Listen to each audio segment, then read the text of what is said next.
आप सभी का स्वागत है बिंदास खबरें में। आज 8 जून 2020 की देश और दुनिया की तमाम बड़ी खबरों को इस वीडियो में जानेंगे। वीडियो में आगे बढ़ने से पहले अगर आप चाहते हैं कि ये खबरें आपके पास सबसे पहले पहुंचे तो चैनल को सब्सक्राइब करके बेल के आइकन को जरूर दबाएं। जी दोस्तों, बढ़ते हैं आज की पहली और बड़ी खबर की तरफ। आज की पहली और बड़ी खबर जो निकल कर आ रही कि दिल्ली से शाह ने साधा बिहार पर निशाना, पहली वर्चुअल रैली में किया चुनावी शंखनाद। जी दोस्तों, आपको बता दें कि लॉकडाउन के बीच भारतीय जनता पार्टी बिहार में वर्चुअल रैली कर रही है। केंद्रीय गृह मंत्री और भारतीय जनता पार्टी के पूर्व अध्यक्ष अमित शाह अपनी पार्टी के लिए बिहार में पहली वर्चुअल रैली बिहार जनसंवाद को संबोधित किया। अमित शाह ने कहा कि बिहार में नीतीश कुमार के नेतृत्व में 2/3 बहुमत से सरकार बनेगी।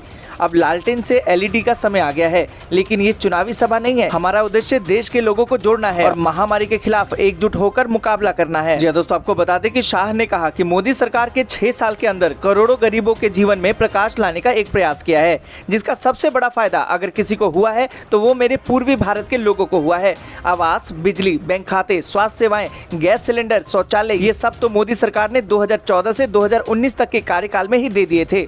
2019 में मोदी सरकार ने जल शक्ति मंत्रालय गठित करके देश के 25 करोड़ लोगों के घरों में नल से शुद्ध जल पहुंचाने की योजना शुरू की। दोस्तों, आगे बढ़ने से पहले वीडियो को लाइक और शेयर जरूर कर दें। अगर अभी तक आपने चैनल को सब्सक्राइब नहीं किया तो सब्सक्राइब करें, बेल के आइकन को दबाएं, ऑल नोटिफिकेशन को जरूर ऑन करें।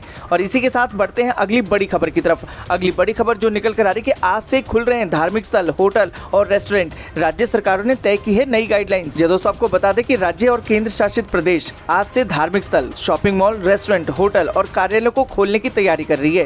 केंद्रीय स्वास्थ्य और परिवार कल्याण मंत्रालय ने इन स्थानों को खोलने के लिए 4 जून को मानक संचालन प्रक्रिया यानी कि एसओपी जारी कर दी थी। ये दोस्तों, आपको बता दें कि दिल्ली, उत्तर प्रदेश, हरियाणा, छत्तीसगढ़, मध्य प्रदेश सरकार ने अपने यहाँ 8 जून से शुरू की जा रही इन सर्विस के लिए गाइडलाइन जारी कर दी है। हालांकि इन राज्यों में कुछ धार्मिक स्थानों ने अभी अपने संस्थान नहीं खोलने का फैसला किया है। गोवा सरकार ने भी अपने यहाँ धार्मिक स्थल नहीं खोलने का फैसला किया है। दोस्तों, आपको बता दें कि दिल्ली के मुख्यमंत्री ने बताया कि दिल्ली में होटल और बैंक्वेट हॉल को अभी नहीं खोला जा रहा। इसकी वजह बताते हुए मुख्यमंत्री ने कहा कि दिल्ली में महामारी के बढ़ते मरीजों को देखते हुए आने वाले दिनों में होटल और बैंक्वेट हॉलों को अस्पताल से जोड़ा जा सकता है और इनमें लोगों के इलाज की सुविधा शुरू की जा सकती है। इसीलिए अभी होटल और रेस्टोरेंट को नहीं खोलने का फैसला लिया गया है। दोस्तों, आपको बता दें कि मध्य प्रदेश में उज्जैन स्थित महाकालेश्वर मंदिर सोमवार से श्रद्धालुओं के लिए खोल दिया जाएगा। मंदिर आने वाले श्रद्धालुओं को पहले रजिस्ट्रेशन कराना होगा। महाकाल मंदिर को सुबह 8 बजे से शाम 6 बजे के बीच में खुला रखा जाएगा। साथ ही दोस्तों, आपको बता दें कि गोवा में गिरजाघर और मस्जिद नहीं खुलेंगे। गिरजाघरों ने आज से प्रार्थना के लिए पूजा स्थल खोले जाने से मना कर दिया है। दोस्तों, आपको बता दें कि एक बार फिर से लॉकडाउन में छूट दे दी गई है, पर इसका कतई ये मतलब नहीं है कि आप सावधानी न बरतें। अगर जरूरत ना हो तो घर से बाहर ना जाएं। और इस पूरी खबर पर आप क्या सोचते हैं कमेंट करके जरूर बताएं। जी दोस्तों, बढ़ते हैं अगली बड़ी खबर की तरफ। अगली बड़ी खबर जो निकल कर आ रही कि महामारी ने तोड़े सारे रिकॉर्ड, नए मामलों में भारत दुनिया में तीसरे नंबर पर। जी दोस्तों, आपको बता दें कि महामारी संक्रमण के मामलों में दिन पर दिन वृद्धि हो रही है। भारत पिछले 48 घंटों में विश्व में सर्वाधिक प्रभावित देशों की सूची में 2 पायदान ऊपर चढ़कर 5वें स्थान पर पहुंच गया है। पिछले एक दिन में देश में महामारी संक्रमण के सर्वाधिक 9,971 मामले सामने आए, जिससे कि कुल संक्रमितों की संख्या 2,47,000 के पार हो गई है। भारत संक्रमितों के मामले में स्पेन को पीछे छोड़कर दुनिया भर में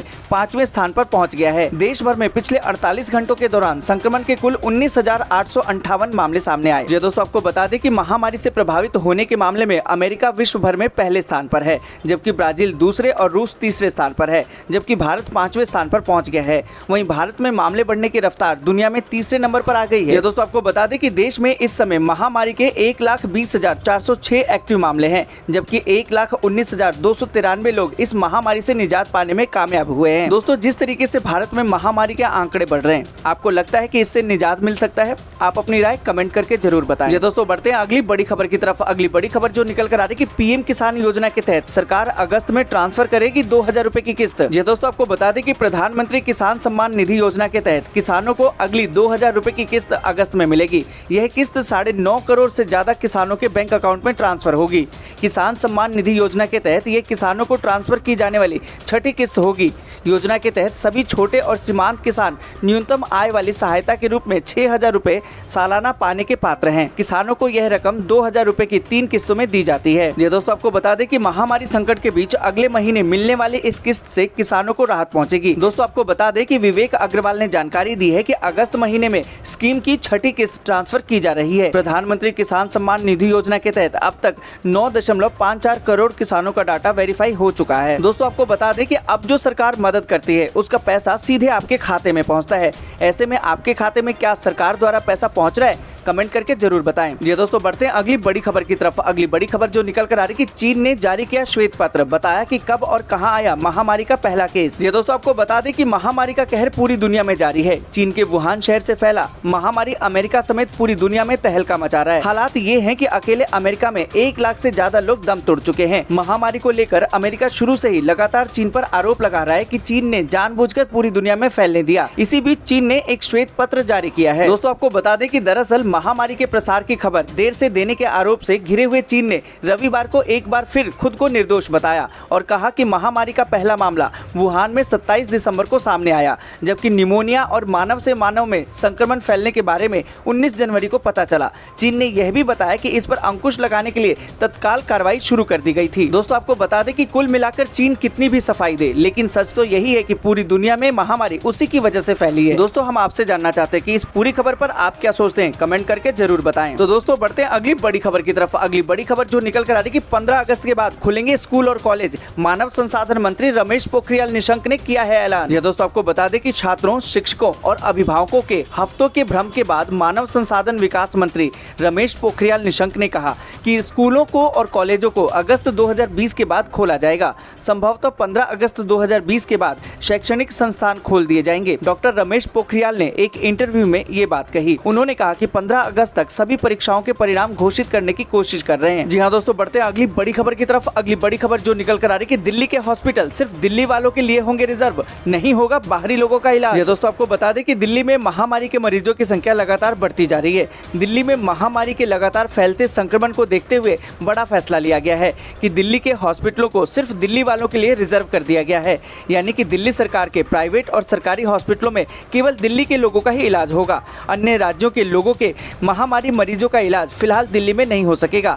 हालांकि दिल्ली में स्थित केंद्र सरकार के हॉस्पिटलों में किसी भी प्रदेश के लोगों के इलाज पर कोई रोक नहीं होगी। ये दोस्तों आपको बता दें कि दिल्ली सरकार ने एक और बड़ा फैसला लिया है। मुख्यमंत्री अरविंद केजरीवाल ने मीडिया को बताया कि दिल्ली के सभी प्राइवेट और सरकारी हॉस्पिटलों में अगले आदेश तक केवल दिल्ली वासियों का ही इलाज होगा, बाहरी लोगों के इलाज को परमिशन नहीं दी जाएगी। जी हाँ दोस्तों बढ़ते हैं अगली बड़ी खबर की तरफ। अगली बड़ी खबर जो निकल कर आ रही कि यूपी में 8 जून से शारीरिक दूरी की पाबंदियों के साथ खुलेंगे दफ्तर, होगी थर्मल स्क्रीनिंग। दोस्तों आपको बता दें कि उत्तर प्रदेश में 8 जून से कार्यालयों को कड़ी पाबंदियों के साथ खोले जाने की तैयारी है। खासकर कंटेनमेंट जोन में पूरी सख्ती बरती जाएगी। शासन ने कर्मचारियों को महामारी संक्रमण से बचाने के लिए कार्यालय परिसर में विभिन्न व्यवस्थाओं को लेकर कड़े निर्देश दिए हैं। दोस्तों आपको बता दें कि मुख्य सचिव राजेंद्र कुमार तिवारी ने कहा कि चिकित्सा और आवश्यक सेवाओं के अतिरिक्त कंटेनमेंट जोन में सभी कार्यालय बंद रहेंगे। कंटेनमेंट जोन के बाहर ही कार्यालय खोलने की अनुमति होगी।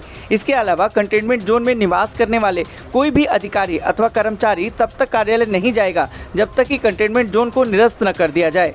ऐसे कर्मियों को घर से काम करने की अनुमति होगी और इस अवधि को अवकाश के रूप में नहीं गिना जा सकेगा। दोस्तों हम आपसे जानना चाहते हैं कि आप किस जोन में रहते हैं, ताकि हम आपके जोन से संबंधित जानकारी आप तक पहुंचा सकें। और इस पूरी खबर पर आप क्या सोचते हैं, कमेंट करके जरूर बताएं। जी हाँ दोस्तों बढ़ते हैं अगली बड़ी खबर की तरफ। अगली बड़ी खबर जो निकल कर आ रही कि इन 3 स्कीम में कराया है रजिस्ट्रेशन तो बुढ़ापे में सरकार देगी इतना पैसा, जानिए क्या है प्लान। जी हाँ दोस्तों आपको बता दें कि महामारी संकट के कारण देश भर में जिस तरह की स्थिति खड़ी हो गई है, इसको देखते हुए सभी लोग आने वाले समय को लेकर टेंशन में हैं।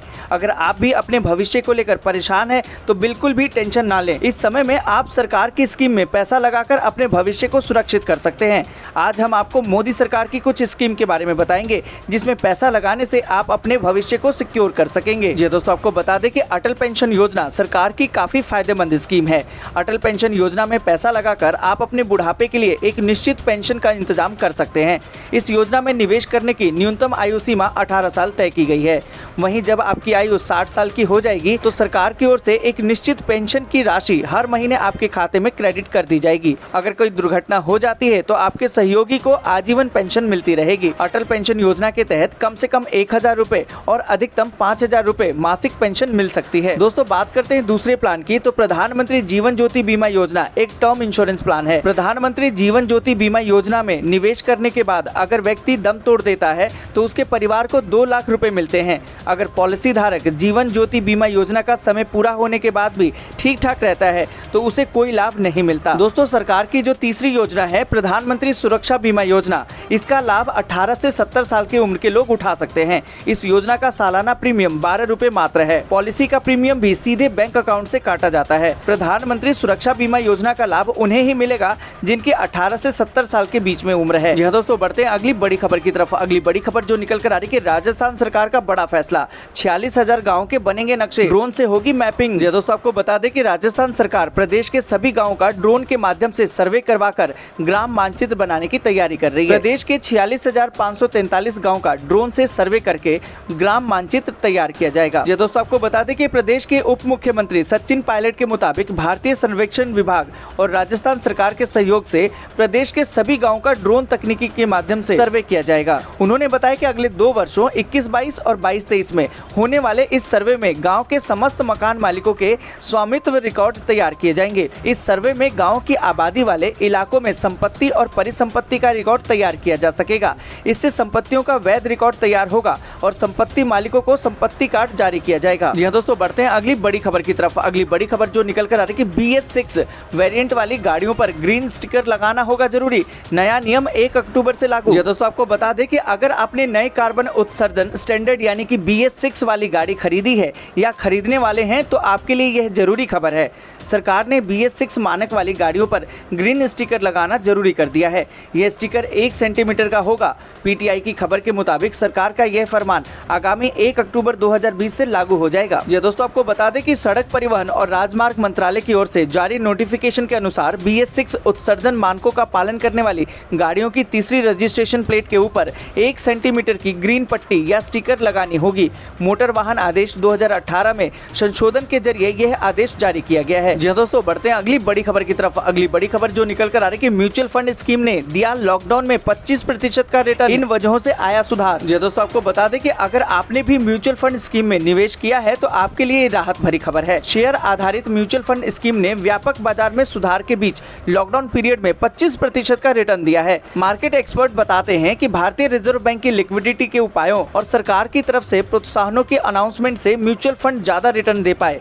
PTI की एक खबर के मुताबिक हालांकि कुछ एक्सपर्ट्स का मानना है कि यह बियर बेट्स बूम से ज्यादा कुछ भी नहीं। दोस्तों, आपको बता दें कि अलग अलग देखा जाए तो लार्ज कैप फंड ने 25.1% का रिटर्न दिया, वहीं मल्टी कैप ने 25% का दिया, मिड कैप ने 24.9% का, तो स्मॉल कैप ने 24% का दिया। जी हाँ दोस्तों, बढ़ते हैं अगली बड़ी खबर की तरफ। अगली बड़ी खबर जो निकल कर आ रही है कि ट्रायल के बाद भारत में 1 अरब कोरोना वैक्सीन का प्रोडक्शन शुरू। जी दोस्तों, आपको बता दें कि महामारी के बीच एक गुड न्यूज ये है कि पुणे में वैक्सीन का उत्पादन शुरू हो गया है। ऑक्सफोर्ड यूनिवर्सिटी की तरफ से तैयार वैक्सीन के लिए एस्ट्राजेनेका ने भारत से हाथ मिलाया है। दोस्तों, आपको बता दें कि एस्ट्राजेनेका ने पुणे स्थित सीरम इंस्टीट्यूट के साथ मिलकर वैक्सीन निर्माण शुरू कर दिया है। ये दोनों मिलकर 1 अरब वैक्सीन को भारत समेत कम आय वाले देशों में पहुंचाएंगे। आपको बता दें कि वैक्सीन बनाने की रेस में ऑक्सफोर्ड यूनिवर्सिटी सबसे आगे है, वहीं पुणे स्थित सीरम इंस्टीट्यूट यहाँ विकसित होने वाले वैक्सीन के साथ काम कर रहा है। हाल ही में ऑक्सफोर्ड यूनिवर्सिटी ने इस वैक्सीन के ट्रायल के लिए सबसे पहले 18 से 55 साल के लोगों को चुना। पहला ट्रायल सफल होने के बाद दूसरे और तीसरे चरण का ट्रायल शुरू किया गया। सभी चरणों को मिलाकर करीबन 10,000 से अधिक लोगों पर ट्रायल होना है। ये दोस्तों, आपको बता दें कि ब्रिटिश दवा निर्माता कंपनी का नई वैक्सीन के निर्माण और डिस्ट्रीब्यूशन में मदद देने वाली संस्था सेपी और गवी के साथ $750 मिलियन का समझौता हुआ है। इसके माध्यम से संभावित वैक्सीन की 30 करोड़ डोज की खरीद और वितरण किया जाएगा। दोस्तों, आपको बता दें कि वैक्सीन की डिलीवरी दिसंबर 2020 तक शुरू हो सकती है। दोस्तों, आज के लिए बस इतना ही। वीडियो को लाइक और शेयर जरूर कर दें। अगर अभी तक आपने चैनल को सब्सक्राइब नहीं किया तो सब्सक्राइब करें, बेल के आइकन को दबाएं, ऑल नोटिफिकेशन को जरूर ऑन करें।